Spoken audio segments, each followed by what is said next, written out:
We will once again continue on with the prospect pool overviews today. We got the Seattle Kraken for this episode here. So Seattle is a prospect pool that has been improving slowly over the last couple of years, and I feel like with the way the team is getting, how average they've kind of been, average to bad in my opinion, I believe that this prospect pool is only going to get better from here, so let's hop right in. We're going to start off today with Berkeley Catton, who in my opinion, is the best prospect in this prospect pool. He was born in Saskatoon. He's 5'10", 174 pounds. He was drafted 8th overall in 2024. He is a center. He just played his first draft plus 1 year. He had 57 games played, 38 goals, 71 assists for 104 points, 109 points actually, with the Spokane Chiefs. He has great offensive upside as an overall center. The problem is, though, he's a little bit small. Now, that makes a lot of people very scared. He's tiny.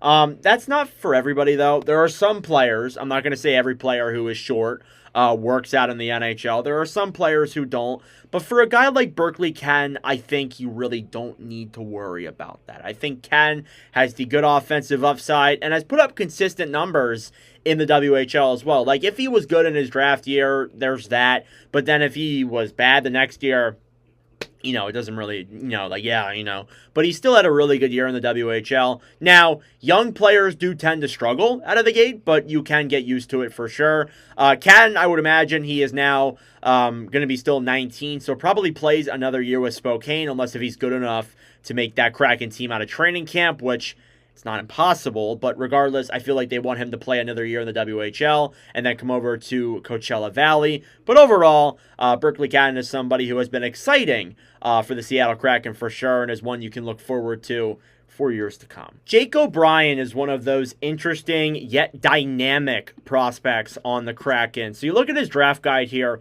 a deceptive and smooth playmaker with high-end vision, a detailed approach, and lots of physical runway left. Improved pace could make him a top 6 center. So there's a lot of good you can see there with Jake O'Brien. He was born in Toronto. He's 6'2", 176 pounds. He was the 8th overall pick once again in 2025. He played 66 games, played with Brantford this past year, had 32 goals, 66 assists for 98 points. He's a very cerebral player. I've noticed that with his game. And again, as you just read, he has that second line number 2 center potential. I don't think he can be a number 1 center in the future. I just don't know if the offensive and dynamic elite upside is there.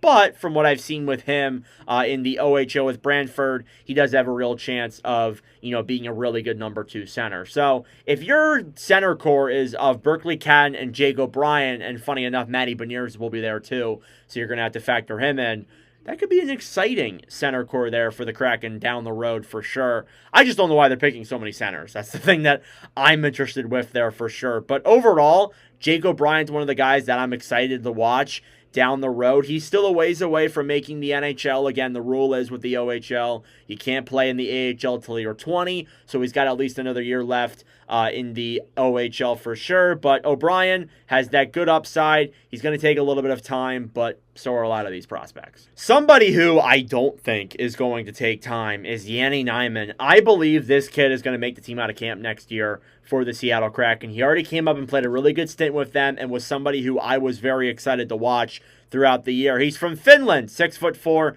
220 pounds. He's a right winger. He was drafted 49th overall in 2022, so he was a while ago in the second draft from Seattle.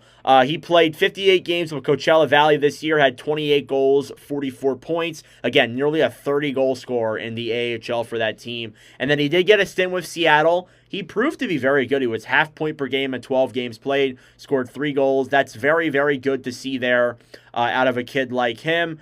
He has gained that valuable NHL experience and has that top 6 potential.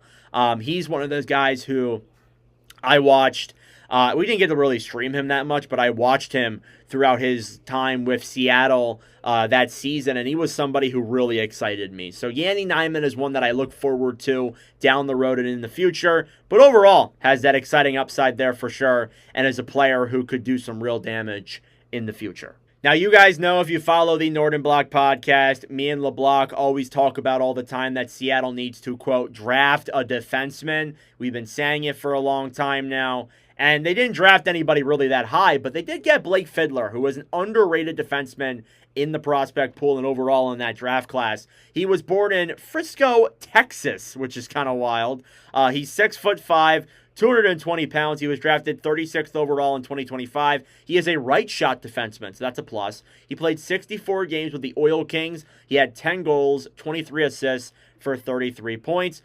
He had some solid numbers there with Edmonton. He's got a good defensive side to his game. He's got that second pairing potential, is what I've seen from a lot of people. There's not a lot that scouts dislike about him. I guess maybe, his mobility, but even then he's got some solid mobility there overall. So Fiedler is one that you can be very excited about for the future, and is one of those guys who was kind of slipping down in the draft rankings, and I was like, why is he dropping? He should have went early second round, later first round, and he did go around that time, but somebody who just slipped out of there and was very underrated here, and a good pickup by Seattle there with a later pick. So combined with O'Brien and Fiedler, those are solid picks for the Nashville Predators, for the Seattle Kraken. I don't know why I said Nashville. Another guy who they drafted in the draft this year is Will Reynolds. He is a left shot defenseman. He is from Nasonworth, New Brunswick, 6'3", 187 pounds, drafted 68th overall in 2025, played 64 games with the Ikedi Bathurst Titan in the QMJHL at 64 games played, 4 goals, 10 assists, 14 points. He is a straightforward shutdown defenseman. This guy is known for his solid defensive play. He's got that height to him as well, a good 6'3" posture, so very good there for sure. And again, this is somebody who you can look forward to as being a potential defenseman for the Kraken down the road. You need shutdown defensemen, and Seattle has that here in a guy in Reynolds. So I'm excited to see how he's going to work out here for Seattle down the road, but he's going to take a lot of time. Again, like, these guys in this draft, I know that I'm saying, like, oh, all of them are going to take a couple of years to get here, but for Reynolds, it's a definite. He's going to be a project. But I think for a guy with his stature and his overall shutdown presence, he scored 4 goals in the last however long. So I think there's a lot of excitement there with this kid. So we'll see how Reynolds performs, but overall, there's a lot to like. We're going to get to the prospect rankings here in a little bit, but Nicholas Coco is somebody who I feel like I may have ranked way too low on my prospect rankings list for Seattle. He was born in Finland. He's 6'4",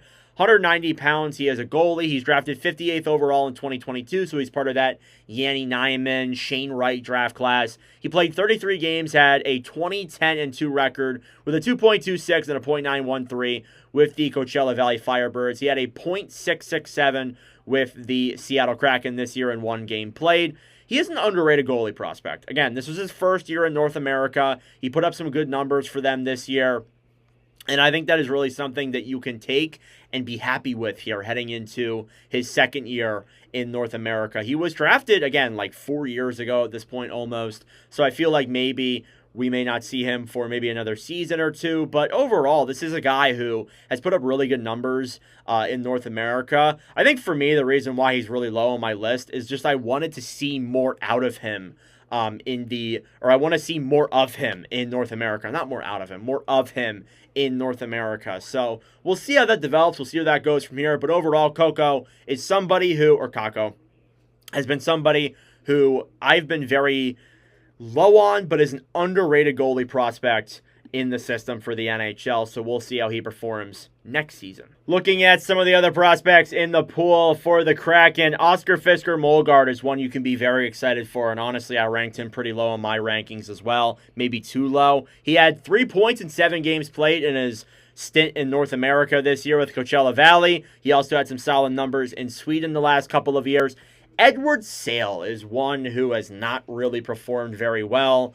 Just some rough years in the AHL and overall in Coachella Valley, 21 points, 51 games played. It feels like he's going to be that kind of player who doesn't really score that much. Just his production has not been the greatest. Jagger Firkus is one you can be very excited for. I did not talk about him because, again, that's like 3 centers that you want to discuss in just one prospect bowl review. So he had a good first year in in the pros. 36 points in 69 games played.